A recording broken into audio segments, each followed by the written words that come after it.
Vamos a mirar en la palabra de Dios lo que hablamos de Timoteo. Voy a leer para simplemente refrescar lo que empezamos a ver la semana pasada en el capítulo 3 hasta llegar al versículo que vamos a desarrollar, o los dos versículos que vamos a desarrollar hoy, si Dios nos presta la vida. Pero antes, Timoteo ya es una carta que el apóstol Pablo le escribe a un hombre que ha nacido de nuevo, que es Timoteo, que ha renovado su mente con la palabra de Dios y que la está viviendo, y ya no es solamente una persona que está ahí en la multitud, sino que es un hombre que el Espíritu Santo puede colocar al frente de otros para guiarlos en dos áreas. La primera, la sana doctrina, es decir, el evangelio correcto del Señor Jesucristo, porque como ya vimos en muchas cartas del apóstol Pablo, hay muchas falsas doctrinas, todas ellas doctrinas de demonios, como él dice. Y lo otro también es para que Timoteo detecte entre los congregados personas fieles que sean capaces de enseñar también a otros. ¿Qué? El evangelio del reino. Entonces ya no estamos hablando del creyente, de la multitud que está ensimismado, todavía obnubilado por la cantidad de dones y de cosas que en favor de él se hacen, y esperando todavía muchas otras recompensas mientras va renovando su mente, sino del creyente maduro, de aquella persona que ha ido avanzando, no se ha quedado estancada, sino que ha ido avanzando, y al renovar su mente se da cuenta de que esta misión en cada generación es muy especial, porque somos los encargados de entregar el testimonio de Cristo a todos aquellos que en la siguiente generación lo han de recibir, para también ellos enseñarle a otros. Entonces, por eso Pablo enumera los siguientes, yo no voy a llamarlos requisitos, pero por lo menos aspectos que una persona madura debe empezar a evaluar en su caminar para poder estar, cuando digo al frente, no es un lugar de preeminencia y gobierno, sino de servicio. Y cuando estamos hablando, como lo vimos la vez pasada, de obispos y de diáconos, el obispo no es el gerente, el obispo no es el mandón, es el que más sirve, aquel que procura.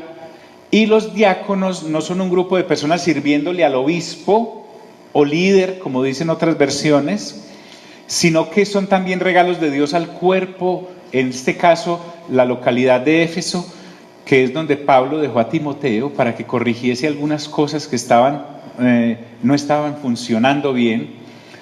Y no son un séquito al lado de ese obispo o prelado vestido de un color distinto, sentado en una silla diferente, con un anillo mayor, no, sino que también son regalos a ese cuerpo local para avanzar hacia la madurez, es decir, a la plenitud, a la estatura de la plenitud de Cristo, como dice Efesios capítulo 4. Entonces, solo voy a leer porque esto ya está explicado. Palabra fiel: si alguno anhela obispado, buena obra desea, pero es necesario que el obispo sea irreprensible, marido de una sola mujer, sobrio, prudente, decoroso, hospedador, apto para enseñar, no dado al vino, no pendenciero, no codicioso de ganancias deshonestas, sino amable, apacible, no avaro, que gobierne bien su casa, que tenga a sus hijos en sujeción con toda honestidad. Pues el que no sabe gobernar su propia casa, ¿cómo cuidará de la iglesia de Dios? No un neófito, no sea que envaneciéndose caiga en la condenación del diablo. También es necesario que tenga buen testimonio de los de afuera, para que no caiga en descrédito y en lazo del diablo. Los diáconos asimismo deben ser honestos, sin doblez, no dados a mucho vino, no codiciosos de ganancias deshonestas, que guarden el misterio de la fe con limpia conciencia. Y estos también sean sometidos a prueba primero, y entonces ejerzan el diaconado si son irreprensibles. Las mujeres, asimismo, sean honestas, no calumniadoras, sino sobrias, fieles en todo. Los diáconos sean maridos de una sola mujer, y que gobiernen bien a sus hijos, bien sus hijos y sus casas, porque los que ejerzan bien el diaconado ganan para sí un grado honroso y mucha confianza en la fe que es en Cristo Jesús. Esto te escribo, aunque tengo la esperanza de ir pronto a verte. Comencemos ahí. Pablo anhelaba reunirse con Timoteo. Sin embargo, mientras ese evento se daba, le escribe la carta. Y le escribe la carta porque así él no llegara a verse con él, con la carta tendría suficiente material para poder dirigir correctamente en los aspectos para los que Pablo lo había dejado allí en Éfeso.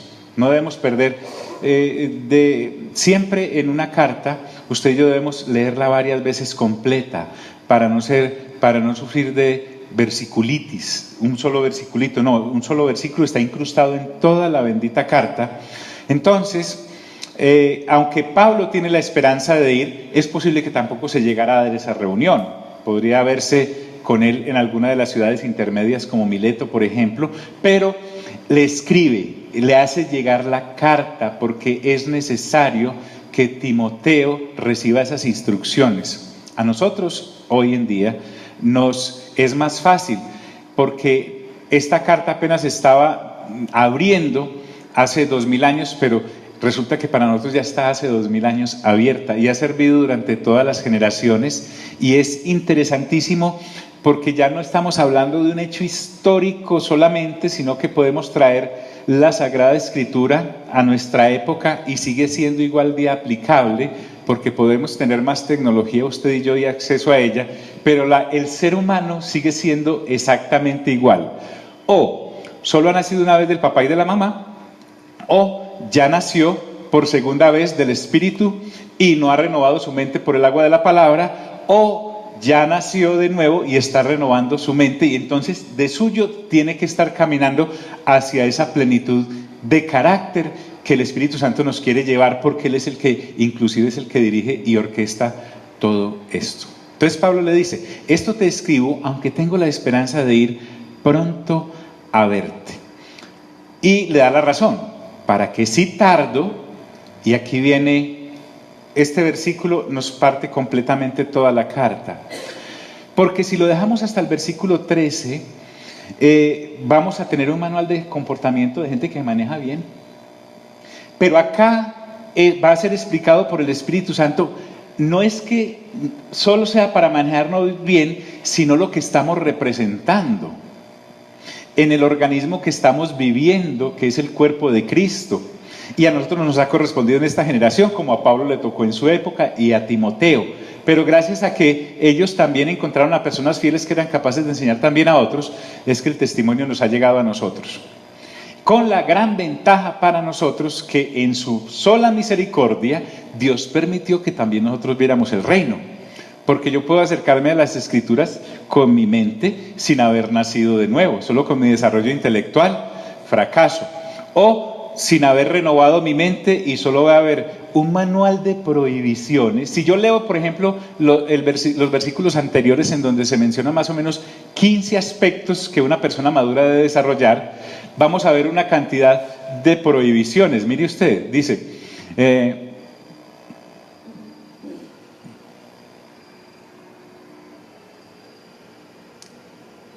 supóngase que una personita no ha nacido de nuevo y lee este pasaje, o ya nació de nuevo pero no ha renovado su mente.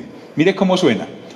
Pero es necesario que el obispo sea irreprensible, marido de una sola mujer, sobrio, prudente, decoroso, hospedador, apto para enseñar, no dado al vino, no pendenciero, no codicioso de ganancias deshonestas, sino amable, apacible, no avaro, que gobierne bien su casa, que tenga sus hijos en sujeción con toda honestidad, pues el que no sabe gobernar su propia casa, ¿cómo cuidará la iglesia de Dios? No un neófito, no sea que envaneciéndose caiga en la condenación del diablo. También es necesario que tenga buen testimonio de los de afuera para que no caiga en descrédito y en lazo del diablo. Que si usted y yo lo leemos con esa mentalidad no nacida, ¿qué vamos a ver ahí? ¿Una cantidad de qué? De prohibiciones. Pero cuando usted ya lo leemos, habiendo nacido de nuevo y renovado nuestra mente, lo que estamos viendo es un manual de instrucciones, completamente distinto.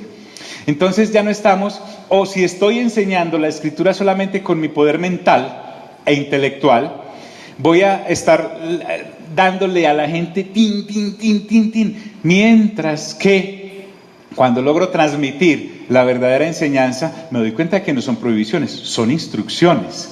Y son instrucciones porque el asunto no es tanto en torno al ser humano individual que está siendo partícipe de un cuerpo vivo como es el cuerpo de Cristo, con una cabeza que es el Señor Jesús, sino que estamos viendo que representamos precisamente ese cuerpo que es una, no sé si llamarlo institución, pero por lo menos sí un organismo que a través del cual Dios ha decidido comunicarse con la humanidad. Señora. Micrófono. ¿Tienes? Es necesario. Gracias. Preguntica. Este manual de instrucciones lo podríamos también como ver, no como manual, sino como carácter. Sí, claro. Es el carácter de Cristo expresado en cada uno de los miembros del cuerpo. Muy bien esa. Entonces dice, los diáconos, pero ya cuando lo leo como un manual de carácter, pero no por mí mismo, sino por lo que represento.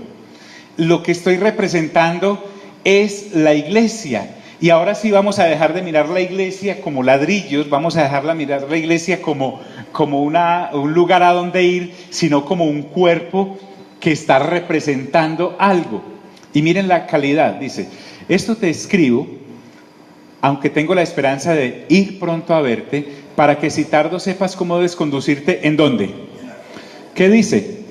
En la casa de Dios. Vale la pena que lo repitamos, diga conmigo, la casa de Dios. Aquí, en este aspecto de lo que es casa, usted y yo debemos hacer lo siguiente. Imaginémonos una casa donde vive una familia, ¿sí? Entonces, la iglesia no son estos ladrillos, sino que la iglesia es la familia de Dios. No es el edificio de Dios, es la casa de Dios, y en esa casa hay hijos e hijas. Voy a darles acá a varios de ustedes un versículo y lo vamos a ir leyendo y desarrollando para que miremos bien el concepto. Doctora Ángela, 2 Corintios 6, 18. Doctora Lina, Romanos 8, 17. Jorge Arango, Juan 3, 3. ¿Sí? Y Octavio, Gálatas 4, 5. Entonces mire cómo desarrollemos ese concepto de dónde sacamos 2 Corintios 6, 18. Adelante. 2 Corintios 6, 18. Léalo, por favor. Y seré un padre para ustedes, y ustedes serán mis hijos y mis hijas, dice el Señor Todopoderoso. Entonces mira que en la Escritura el Señor siempre estuvo desarrollando que el concepto de su casa es una familia. El Padre está diciendo, y ustedes me serán hijos, ¿y qué? E hijas. Para que veamos entonces que si hay hijas ahí en el cuerpo, habrá hijas en la Nueva Jerusalén, Doc. Ahí está la respuesta, ¿te acuerdas? Entonces hay mujeres allá. Pero el asunto acá es que Dios, sí, claro, en Cristo Jesús, en su sangre preciosa, hay una salvación. Pero el verdadero trasfondo de eso es que Él quiere una familia, el Padre quiere una familia. Y nos llama hijos e hijas. ¿Sí me estoy haciendo entender? Muy bien. ¿Quién tiene Romanos 8, 17? Adelante. Y si hijos, también herederos, herederos de Dios y coherederos con Cristo, si es que padecemos juntamente con Él, para que juntamente con Él seamos glorificados. Entonces fíjate, aquí, ¿qué ocurre en una familia? Una familia que tenga bienes. Pues el padre deja una ¿qué? una herencia. Entonces ahí Pablo está diciendo que esos hijos e hijas tenemos derecho a una herencia que el Padre ha dejado. Pero también recordemos que Jesús es Dios, y al ser Jesús Dios, pero a la vez es nuestro hermano, de Dios somos sus herederos y de Jesús coherederos. Entonces hay una herencia. Ya sabemos que la herencia es la vida eterna, ya sabemos que la herencia es todo esto que Cristo Jesús nos ha sido entregado, porque todo lo del Padre en Cristo Jesús ha sido colocado. Todas las riquezas del Padre, y recuerde que ya aquí nosotros superamos el tic de pensar que riquezas es donde consigno eso, sino que es la misma persona de Cristo Jesús en la cual el Padre ha colocado toda la expresión de todo lo que a Él le pertenece y todo lo que Él tiene en Cristo Jesús, para que nosotros, al entenderlo en Cristo Jesús, tengamos todo lo que Jesús tiene: el Hijo, el unigénito del Padre, y ahora nosotros que somos hijos de Dios gracias a la obra en Cristo Jesús que el Padre ha hecho. ¿Me estoy haciendo entender hasta ahí? Esto es muy importante. Juan capítulo 3, versículo 3, amigo.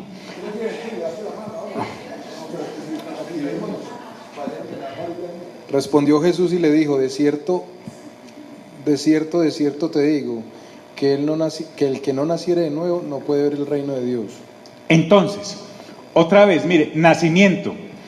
La primera vez, en el primer nacimiento que tuvimos de nuestro papá y de nuestra mamá, ¿en quién nacimos? En Adán, ¿cierto? Carne éramos porque había caído. Entonces, pero ahora en este nuevo nacimiento, este pasaje es cuando Jesús le habla a Nicodemo. Y Nicodemo, que era un erudito en la lectura de la palabra y en la enseñanza, pero sin haber nacido de nuevo, imagínate, Nicodemo era un maestro de la ley. Le enseñaba a todo el pueblo de Israel en lo que a la Torá se refería. Y Jesús, nuestro Dios, le dice: Nicodemo, te es necesario nacer de nuevo, porque el que no nace de nuevo no puede ¿qué? Ver ni entrar. Entonces hay un nuevo nacimiento. ¿En dónde nacemos nosotros cuando nacemos de nuevo? En la familia de Dios. Eso es muy importante. Somos hijos del Padre, somos hermanos de Cristo y hermanos entre nosotros. La Biblia inclusive le dice al hombre en 1 de Pedro capítulo 3 versículo 7 que trate a su mujer como coheredera. Entonces, a la vez nosotros somos coherederos porque somos hermanos de Cristo, somos coherederos de Cristo, pero yo también soy coheredero de Álvaro o de Jorge, sí, o de Nana. Entonces, para que si tardo sepas cómo conducirte en la casa de Dios. Y Gálatas 4:5 finalmente, ¿qué dice?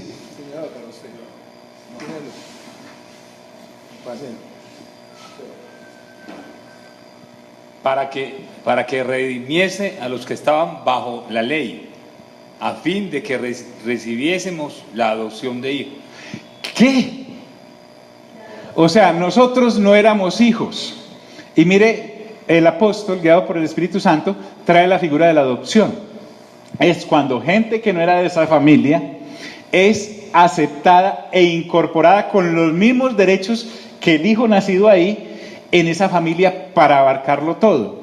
Entonces, por todos lados nos habla de que cuando Pablo dice, para que si tardo sepas cómo conducirte en la casa de Dios, es exactamente eso, como familia de Dios. Somos la familia de Dios. Entonces, esas situaciones del capítulo que acabamos de leer, el no dado al vino, no pendenciero, hospedador, etcétera, no son una cantidad de prohibiciones, sino que son instrucciones de carácter de gente nacida ¿de qué? De nuevo, a la cual se le puede pedir que se comporte a esa altura, porque si no ha nacido de nuevo, esa cosa se le vuelve una montaña tratando de cumplirla. Pero una vez nacido de nuevo, porque nací del que vino del cielo, ¿sí? Del que es espíritu, ahora es fácil desplegar eso. O sea, yo ya no veo un trago y me pongo a temblar por la abstinencia, no, sino que veo un trago y digo, verdad que yo soy un nacido de nuevo, no tengo que, esa situación no es para mí. Eso, sí. No, si usted en su cumpleaños se puede tomar 2 o 3, como Octavio acaba de cumplir años, no, ni le ponga el micrófono, no. Entonces, para que si tardo sepas cómo conducirte. ¿Dónde? ¿Dónde? En la casa de Dios. Es que la casa es de Dios y por ser hijos podemos vivir en ella. No, esto no es para todo el mundo. Es para los nacidos de nuevo que han renovado su mente. Entonces se vuelve, créame, se vuelve hasta supremamente fácil. Ya no es yo, no. Normal. Es que el muerto, el que murió, el Adán, el viejo hombre, sí tenía que luchar contra esas cosas, pero ahora como nacido de nuevo y con mente desarrollada, es supremamente fácil conducirme de esa manera. Entonces, el asunto, si lo dejáramos ahí solo hasta el versículo 13, sería como un manual para que la gente se comportara bien y fuera buena gente, calmadita, no borracha, pero aquí nos está diciendo es el por qué, para que sepamos cómo conducirnos. ¿En dónde? En la casa de Dios. Ahora, con respecto a la casa de Dios también dice que es la iglesia del Dios viviente. Entonces, ese Dios viviente, aquí no estamos, dice uno de los pasajes de las Sagradas Escrituras, hay muchos dioses y muchos señores. Aquí estamos hablando del único Dios y que el Dios viviente, porque habita además entre nosotros y con nosotros. El asunto de la Nueva Jerusalén, donde Dios baja y tiene su habitación con los hombres, pues claro, es lo definitivo, pero es que resulta que Dios ya vive con nosotros y entre nosotros en su cuerpo, que es la iglesia. La iglesia, de hecho, entonces se convierte en una primicia que le muestra y está mostrándole a este mundo una luz grandísima, porque realmente entre nosotros habita Dios. Ese es el objetivo, o uno de los objetivos de esta carta. Con respecto a esa iglesia del Dios viviente, ¿de quién es la iglesia, perdón? Del Dios viviente. Mire que no es nuestra, pertenecemos a ella. Dentro de esa iglesia somos de Él. Entonces, como utensilios de Él dentro de esa casa, dentro de esa iglesia, entonces nosotros podemos tener esta altura, porque para podernos comportar así teníamos que haber nacido de nuevo. Y no es para manejarnos solamente bien, no se trata de nosotros solamente, sino de la luz que le estamos dando a aquellos que todavía están en tinieblas, y esa luz no la van a encontrar en ninguna otra, ni organización, ni institución. Eso solo lo da, porque es la casa del Dios viviente y su baluarte. Entonces, ¿por qué habla que esa iglesia del Dios viviente, que es la casa de Dios, es columna y baluarte de la verdad? Porque solo en la iglesia, y vuelvo al punto, son los ladrillos, no es la denominación, no es la organización, no, el cuerpo vivo conformado por usted y yo, que somos piedras vivas, a través de las cuales el Señor ha decidido moverse, porque Él es la cabeza, pero nosotros somos el cuerpo.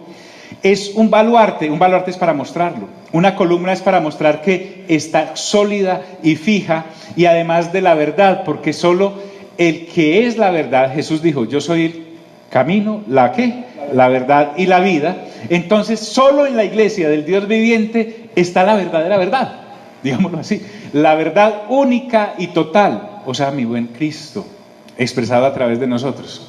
Eso se convierte en algo completamente maravilloso. Entonces no estamos jugando a la iglesita o a la reunioncita o al grupito de... No, es que somos eso, hijos e hijas de los cuales se espera un comportamiento de reino con el carácter del rey, y en lo que solo Dios a nosotros los nacidos de nuevo nos puede exigir.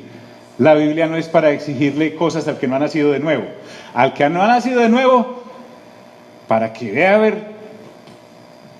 Y el día que el Espíritu Santo lo convence de pecado, de justicia y de juicio, ya deja de ser una carta de prohibiciones, y entonces se da uno cuenta, pero con razón. Entonces, esta columna y baluarte de la verdad tiene una proclamación. Esa palabra es muy linda, diga conmigo, proclamación. Mire lo que la iglesia proclama. Dice, e indiscutiblemente grande es el misterio de la piedad. Pablo no encontró más palabras para poder expresar lo inmenso de lo que es el comunicado que la iglesia del Dios viviente, que es su casa, que es la columna y baluarte de la verdad, tiene para proclamar. Nosotros tenemos un mensaje que no lo tiene nadie más, porque nadie más puede tener acceso al Padre en esta forma de relacionarnos en Cristo Jesús, Señor nuestro. Nadie más ni nada más tiene la presencia del Espíritu Santo habitando entre nosotros y en nosotros. Eso no lo encuentra usted en ningún otro lado, ni en ninguna religión. Es en la iglesia del Dios viviente. Por eso puede que haya gente diciendo, yo soy la iglesia, o este es el camino. No, el único camino es este, y entendido de esta manera. Es indiscutible, entonces, e indiscutiblemente grande es el misterio de la piedad. Entonces recuerden que se refiere a misterio porque en su momento estuvo oculto. Hasta Gálatas capítulo 4, versículo 4, cuando fue manifestado. Entonces, no solamente está refiriéndose a la manifestación de nuestra redención, no solamente está refiriéndose a nuestra resurrección. Sí, esas son ñapitas nuestras que son enormes, entre otras cosas, pero realmente el mensaje que tenemos que comunicar va más allá, porque la piedad, cuando estamos hablando aquí de la piedad, es simplemente que esta vida piadosa, que era un misterio oculto a los que no habían nacido de nuevo, a los que naciendo de nuevo no han querido renovar su mente, es indiscutible, y va a decir por qué. No solamente por la salvación, sino porque es que Dios, fíjate, estando rodeado de gloria en su trono de luz, decidió comunicarse con, y entonces envía de esta manera el comunicado. Hay varios aspectos ahí de cuál es este misterio de la piedad, pero no son más. O sea, las cosas que Pablo viene guiado por el Espíritu Santo a decirnos a continuación es el único mensaje que la iglesia tiene para proclamar. Pero cuando se dice único no es porque sea poquito, no es como usted llega al inventario y hay una sola referencia y dice, solo hay una. No, es que este mensaje es tan grande, tan poderoso, tan profundo, tan alto y tan ancho, que Él logra resumirlo por la misma misericordia del Espíritu Santo en palabras que podamos entender, pero es que eso llena toda la estantería de todo el universo, porque es Dios haciendo esto, dice. Indiscutiblemente grande es el misterio de la piedad. Primero, si podemos llamarlo primero, Dios fue manifestado ¿en qué? En carne. Entonces, aquí hay algo que para usted y para mí, como venimos hasta de pequeñitos en la religión, celebrábamos el nacimiento ¿de quién? ¿Cierto? Y hacíamos un pesebrito y todas las cositas. Pero miren lo que realmente hay detrás de todo eso, es que el Dios que habita en luz esa luz decide hacerse criatura. O sea, el Dios que creó ahora dice, me voy a hacer criatura, yo voy a atomizarme y me voy a meter entre ellos. La primera faceta de este misterio de la piedad es que Dios se hace ¿qué? Se encarna. Entonces, todos conocemos la historia, pero es que se nos vuelve parte del paisaje si seguimos leyendo la Biblia sin sorprendernos. Es que un día está esta dama, María, en su casa, llega un ángel y le dice, salve, muy favorecida, bendita tú eres entre todas las mujeres, y bueno, en embarazo. Pero estamos hablando de que es del Dios creador, se va a hacer hombre. Eso es algo que ninguna otra religión, digámoslo así, puede predicar. No lo hay, no lo tiene. Búsquela en cualquier lado, en cualquier otro planeta, no lo hay. El único Dios, el Dios viviente, ha decidido habitar entre aquellos que Él creó, lo cual es maravilloso.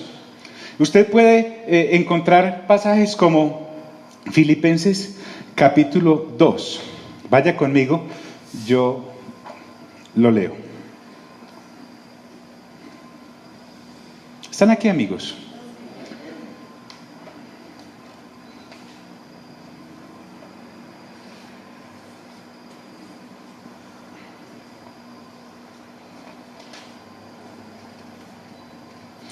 Es más, Pablo lo llamó humillación. Si uno lo ve ahora con estos ojos de nacido de nuevo es impresionante. Dice, capítulo 2, versículo 5. La actitud de ustedes, de Filipenses, la actitud de ustedes debe ser como la de Cristo Jesús, quien siendo por naturaleza Dios, no consideró el ser igual a Dios como algo a que aferrarse. O sea, Él se despega de todo lo que de suyo es, y dice el versículo 7, por el contrario se rebajó voluntariamente, tomando la naturaleza de siervo, y haciéndose semejante a los seres humanos, y al manifestarse como hombre, se humilló a sí mismo y se hizo obediente hasta la muerte de cruz. Es que el asunto es supremamente poderoso. Dios dice, me despojo de todo, no estimo el ser igual a Dios como cosa que aferrarme, no que la esté menospreciando, sino que Él decide venir. Y no solamente se humilla, como lo dice Pablo en esta versión, asimismo haciéndose semejante a lo que creó, sino que estando en la semejanza de lo que creó, va y se humilla hasta la muerte. Hombre, eso es maravilloso. El misterio de la piedad es una cosa tremendamente gloriosa. Pero a nosotros, ¿qué nos mató? Que sin nacer de nuevo estábamos acostumbrados al pececito y el niño chiquito ahí nacido en el pesebre, y lo poníamos para que nos trajera regalos, ¿cierto? Entonces el enemigo ha venido trabajando desde hace 2000 años en la mente de generación en generación de los no nacidos de nuevo para mantenerlos ahí. No importa que lo vean, pero que no lo entiendan. El misterio de la piedad. Pablo desnuda, abre el misterio de la piedad para todos nosotros. Y nos dice por qué somos la casa de Dios y por qué somos baluarte de la verdad. Y por qué Pablo pide por el Espíritu Santo que las personas que estemos dentro de la casa de Dios tengamos esos comportamientos, porque es que no estamos vendiendo paletas, ni cigarrillos, ni chicles, ni paletas, ni mantecados, ni estamos ofreciendo un viaje, una excursión. Estamos hablando de cosas que no se pueden hablar en toda su dimensión, en ningún otro cuerpo ni en ninguna otra institución. Dios fue manifestado en carne. Esa es la primera de las partes. Es Dios se hizo hombre, se encarna. Luego viene otro aspecto del misterio de la piedad, y es que fue justificado en el Espíritu. Busquemos por favor en Hechos capítulo 2, porque pareciera que aquí habla de la resurrección. Ya vimos que se hizo obediente hasta la muerte de cruz, ¿sí? Pero resulta que la muerte no lo pudo retener, porque cuando habla justificado en el Espíritu, si alguien me ayuda a buscar en el capítulo 2 en qué parte es que dice que efectivamente el Señor fue resucitado por el Espíritu Santo, porque era imposible que la muerte lo retuviese. Como estamos sin afán, aquí está. Capítulo 2, versículo 22, voy a leer de ahí. Pedro en este capítulo está explicando el mismo misterio de la piedad que Pablo está explicándole a Timoteo para todos nosotros. Dice, 2:22, ¿ya están todos ahí? Dice, aló. Pueblo de Israel, escuchen esto. Jesús de Nazaret fue un hombre acreditado por Dios ante ustedes con milagros, señales y prodigios, los cuales realizó Dios entre ustedes por medio de él, como bien lo saben. Este fue entregado según el determinado propósito y previo conocimiento de Dios, y por medio de gente malvada ustedes lo mataron clavándolo en la cruz. Punto. Sin embargo, Dios lo resucitó. ¿Quién lo resucitó? Dios, librándolo de las angustias de la muerte, porque era imposible que la muerte lo mantuviera bajo su dominio. Entonces, cuando habla de justificado en el Espíritu, ¿quién resucitó a Jesús de entre los muertos? Dios. ¿A través de quién? Del mismo Dios, que es el Espíritu Santo. El Espíritu Santo, dice Pablo en una de sus cartas, el que vivificó a Cristo no vivificará también en nosotros estos cuerpos mortales mientras el Señor viene por nosotros. Entonces, lo que está diciendo es, como Él no nace bajo pecado, Él es el único que puede morir y ser traído de entre los muertos, porque la muerte es la paga ¿del qué? Del pecado. Entonces, cuando en los registros de la muerte, digámoslo así, empiezan a buscar, Todo el que esté muerto es porque está recibiendo una paga por sus obras de carne y pecaminosas y su naturaleza caída. Y dice, no, aquí no está. Entonces el Espíritu Santo lo reclama y le dice, no, me lo devuelven. Y entonces se viene cumpliendo todo lo que dicen los salmos, que su cuerpo no vería corrupción, que sus huesos no serían quebrados, etcétera, etcétera. Entonces dice, y justificado en el Espíritu. Cuando habla del Espíritu, desde luego está hablando del Espíritu Santo en esta versión, y no solamente está hablando de justificar porque Él era bueno, nacido no bajo pecado, porque Él era Dios, sino porque se hizo obediente. Una de las cosas que mi buen Señor Jesús tuvo que aprender fue la obediencia. Él era el dueño del letrero, Él no tenía que obedecerle a nadie.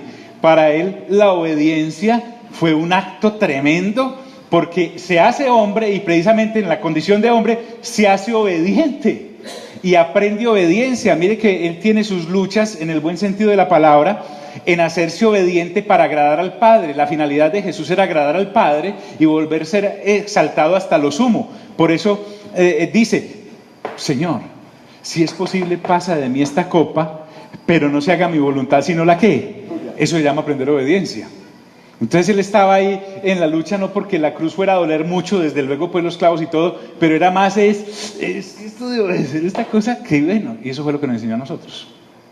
Entonces, esos previos versículos allá en 1 Timoteo capítulo 3 son para personas obedientes. Y Dios nos ha hecho obedientes en Cristo Jesús, no en nuestras propias fuerzas, porque nuestras propias fuerzas sin nacer de nuevo, en nuestra primera naturaleza caída, era imposible obedecer, porque aunque quisiéramos hacerlo no podíamos porque éramos carne, y estos mandamientos solo pueden ser obedecidos por el Espíritu. Entonces dice, justificado en el Espíritu. También dice la Escritura que en este misterio de la piedad dice que fue visto de los ángeles. ¿Cómo así que visto de los ángeles? Miremos una situación acá. Aunque no me inclino a pensar que tuvieran velas en este entierro, digámoslo así, miremos lo que dice Colosenses capítulo 2, primero.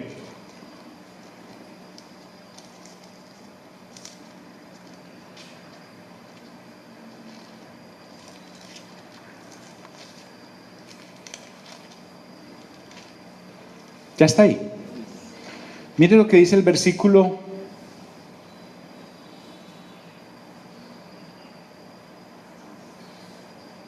13.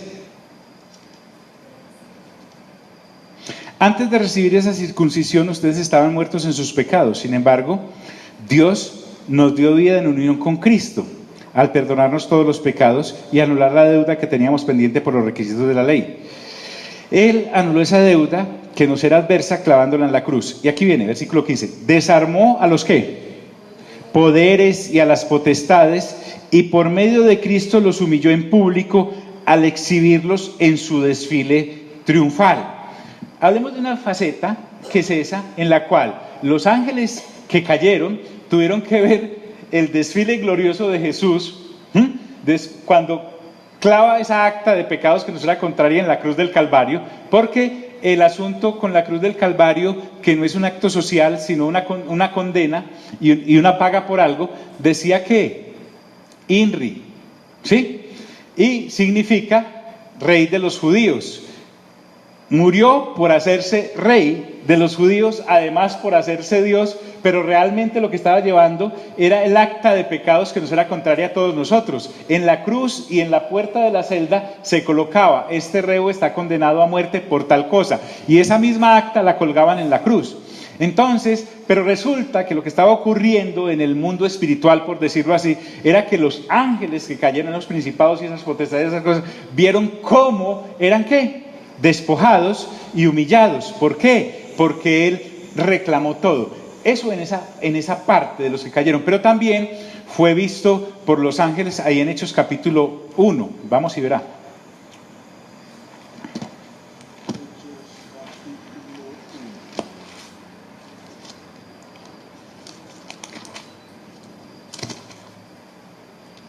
Versículo 7, versículo 6. Entonces los que estaban reunidos con él le preguntaron: Señor, ¿es ahora cuando vas a restablecer el reino de Israel? Ellos seguían todavía, como no habían recibido el Espíritu Santo, todavía en el capítulo 2, todavía estaban esperando que Israel como pueblo resurgiera, pero Él vino a establecer un reino que no era ese. Dice, no les toca a ustedes conocer la hora ni el momento determinados por la autoridad misma del Padre, les contestó Jesús. Pero cuando venga el Espíritu Santo sobre ustedes recibirán poder y serán mis testigos tanto en Jerusalén como en toda Judea y Samaria y hasta los confines de la tierra. Y habiendo dicho esto, mientras ellos lo miraban, fue llevado ¿a dónde? A las alturas hasta que una nube lo ocultó de su vista. Ellos se quedaron mirando fijamente el cielo mientras él se alejaba. De repente se les acercaron dos hombres vestidos ¿de qué? De blanco, ángeles, que les dijeron, Galileos, ¿qué hacen aquí mirando al cielo? Este mismo Jesús que ha sido llevado de entre ustedes al cielo, vendrá otra vez y de la misma manera que lo han visto irse.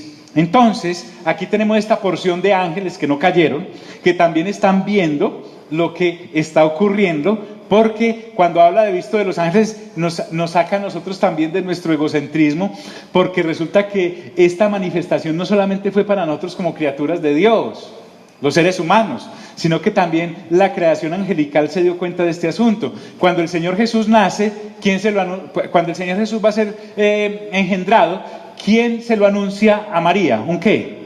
Un ángel. Perfecto, un ángel. Cuando nace, a unos pastores se les aparece una corte ¿de qué? De ángeles. Y hacen su escándalo y todas, ellos están pendientes de todo. Pedro mismo dice en una de sus cartas que los ángeles mismos anhelaban ver toda esta cosa que estaba ocurriendo en Cristo Jesús y que nos afectaba a nosotros también los seres humanos. Entonces esto no fue hecho en ningún rincón. Pablo le dice a uno de los reyes, es que todo esto ocurrió a la vista de todos, no fue hecho en ningún rincón como para andarlo ocultando. Y si usted y yo, que ya tenemos la luz de Apocalipsis y lo leemos con tanta familiaridad, vemos que por todos lados van y vienen ¿qué? Ángeles, visto de los ángeles. Esto no ocurrió en ningún rincón. Entonces, el Padre lo envía, el Espíritu Santo lo justifica en el sentido de levantarlo de entre los muertos, los ángeles lo ven, participan no solamente los que crean, sino los creados. Esto no se hizo en ningún rincón. Y para acabar de ajustar, entonces ahí sí dice, predicaba a los gentiles. Recuerden que una de las partes del misterio oculto era que la relación de Dios no es solamente con su pueblo Israel natural, sino que también era con los gentiles. Fui hallado de los que no me buscaban, les provocaría un celos con un pueblo que no es pueblo.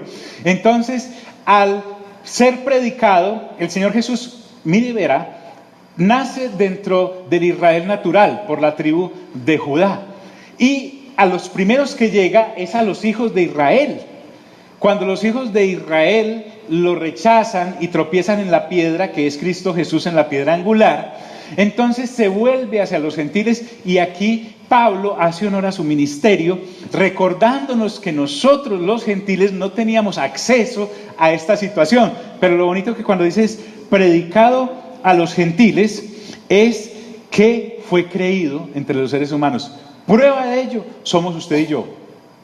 Tenga la cédula que tenga, la edad que tenga, usted y yo, gracias a esta manifestación de Dios, como gentiles creímos y ahora formamos un solo pueblo con aquellos israelitas que también creyeron en Cristo Jesús durante todas las generaciones desde hace 2000 años y formamos el nuevo Israel de Dios, que es la iglesia, la casa del Dios viviente. Maravilloso. Entonces, el anuncio que nosotros tenemos va más allá de cualquier forma inteligente de ver las cosas. Predicado a los gentiles. Y no solamente predicado a los gentiles, sino creído entre los gentiles.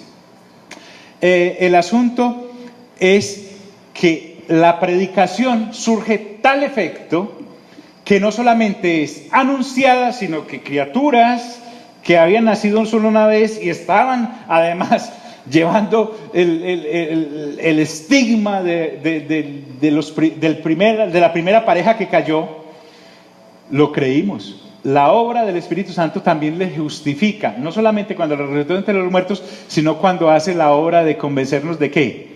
De pecado, de justicia y de juicio. Entonces, a la vez, nosotros sí pudiéramos haber dicho, no me parece el mensaje, pero lo efectivo del mensaje de este misterio de la piedad es que es creído. Y usted y yo somos prueba de ello. Entonces mira que esto es algo más que las añadiduras de las que hablábamos. Si uno se mete a la carta de Timoteo buscando la licuadora, ¿dónde se pierde esto? Porque uno para qué va a leer una carta donde no hay licuadoras, ni lavadoras, ni carros para estrenar, ni viajes para hacer. No. Es que el asunto de ser la casa del Dios viviente, la columna y baluarte de toda la verdad, encierra una cantidad de cosas que las añadiduras no me van a dejar ver, y el enemigo precisamente quiere eso, que hagamos ese énfasis, porque si no nos damos cuenta nos perdemos todo esto, que es realmente las riquezas que Dios ha depositado el Padre en Cristo Jesús y que nos son reveladas por el Espíritu Santo. Entonces dice, además de eso, el misterio de la piedad tiene otra faceta: recibido arriba, ¿en qué? En gloria. Entonces muestra al Jesús triunfante, que ahora lo vemos como el Cordero que está sentado también con el Padre en su trono celestial.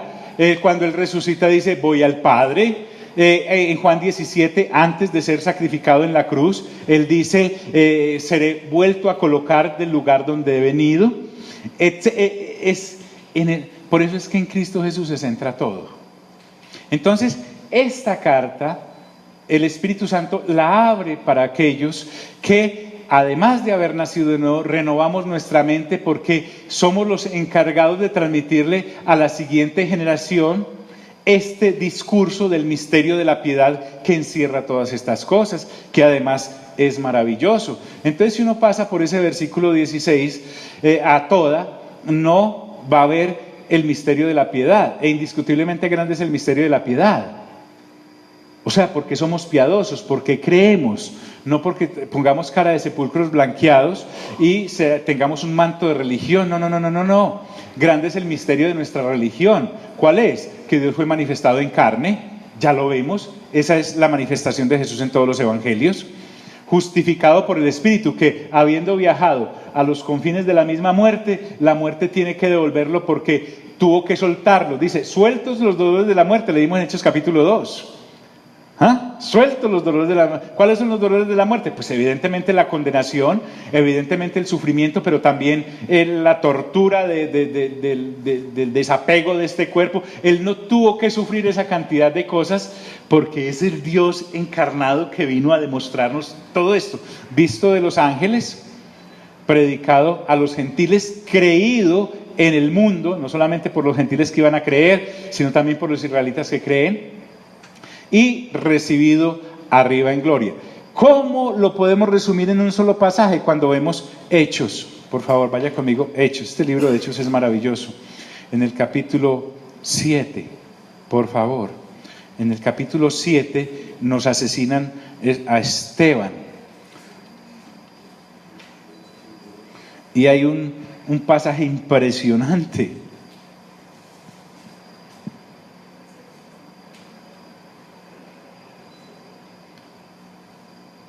56. Miren el testimonio que da este ser humano llamado Esteban. Miren qué interesante esto, dice, veo, estoy leyendo la versión internacional, el cielo ¿qué? Abierto, exclamó. Le están tirando piedra, ¿correcto? Dice, veo el cielo abierto, exclamó, y al Hijo del Hombre de pie a la derecha de Dios, exaltado, recibido arriba en gloria. Me dijo, ve, el Padre solo, y el Señor Jesús no, está en su lugar, ya exaltado. Además, si tú y yo avanzamos, recordemos que Él regresa y viene a juzgar vivos y muertos conforme al Evangelio que estamos predicando, que es el misterio de la piedad. Entonces esto va más allá. Mira, si al leer el periódico todos los días yo no viera la cantidad de obituarios de gente que está partiendo, uno diría, podríamos dedicar la vida a otra cosa, podríamos anunciar otra cosa, pero una vez has sido tocado por esta situación del misterio de la piedad, que es indiscutiblemente grande, desde la posición en la que estés como ser humano, en la generación que estés, desde la profesión que estés, en la familia que estés, en el país que estés, esto es lo que tenemos que anunciar. Pero si no lo vemos, ¿qué vamos a anunciar? Entonces, al sernos abierto, ya nos damos cuenta de la razón que la situación es demasiado gloriosa, pero tan gloriosa puede ser que Dios decidió revelarla a nosotros y que se la comuniquemos también a otros en cada generación. Vamos a orar, vamos a estar en pie. Padre, te damos gracias por la posibilidad que nos das de abrir tu palabra, guiados por tu Santo Espíritu. Aquí en este recinto existimos hombres y mujeres, jóvenes y adultos. Y este mensaje también lo abren y lo escuchan muchas personas luego. Señor, que este indiscutiblemente grande es el misterio de la piedad, nos centre, nos dé una cosmovisión completa de lo que en Cristo Jesús tú decidiste esconder de manera misteriosa pero abierta, un secreto a voces para todos aquellos que, naciendo de nuevo por la convicción que trae el Espíritu Santo de pecado, de justicia y de juicio, además vamos renovando nuestra mente por el agua de la palabra, y entonces vamos entendiendo cuán profundos, cuán altos y cuán ancho es esto, Señor, que por el Espíritu nos revelas. Te damos toda la honra y toda la gloria por los siglos de los siglos de los siglos de los siglos de los siglos. Amén. Dios nos bendiga a todos.